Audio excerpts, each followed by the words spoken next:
ফেনীতে ছাত্রী তার বাড়িতে আগুন দেওয়ার অভিযোগ উঠেছে যুবদল নেতা মোহাম্মদ মানিক ও তার সমর্থকদের বিরুদ্ধে। এই ঘটনায় মানিককে দল থেকে বহিষ্কার করেছে জেলা যুবদল।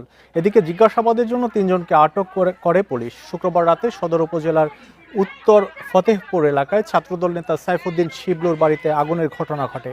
ভুক্তভোগী জানান, স্থানীয় একটি ইট ভাটায় মাটি পরিবহনকে কেন্দ্র করে চাঁদা দাবি করে যুবদল নেতা নাসিরউদ্দিন আরফান, মীর মোশাররফ হোসেন রিয়াদ, মানিক, অপু এবং তাদের অনুসারীরা। এতে বাধা দিলে ক্ষিপ্ত হয়ে হামলা চালায় তারা। দিনভর দফায় দফায় হামলার পর রাতে বসতঘরে পেট্রোল ঢেলে আগুন ধরিয়ে দেওয়া হয়। এ ঘটনার জেরে এলাকায় উত্তেজনা বিরাজ করছে। মোতায়েন করা হয়েছে আইনশৃঙ্খলা বাহিনী। আমার শেষ করি জ্বালাইলো, আমি কোনটাই যামু? এই গানেরা কোন না, আর কিচ্ছু নাই তো, আর কিচ্ছু বাঁচাইতে পারি না। পুনে আনছে 19টা, সিনজি আনছে 8টা। আনি ওরা এখানে দাঁড়াই, এলে ফাতারি যা আছে আমার বাড়িতে সবগুলা মারি। ওখানে লঞ্জা বানায় তুলেছে, কিছু রক্ত নিয়ে ওই হাজতের সামনে আসছে। আমি ওদেরকে নিয়ে পিছনে ফাঁকের ঘরে যাই বসে রয়েছি। মূলত এটা স্থানীয় আধিপত্য বিস্তারকে কেন্দ্র করে এই ঘটনা।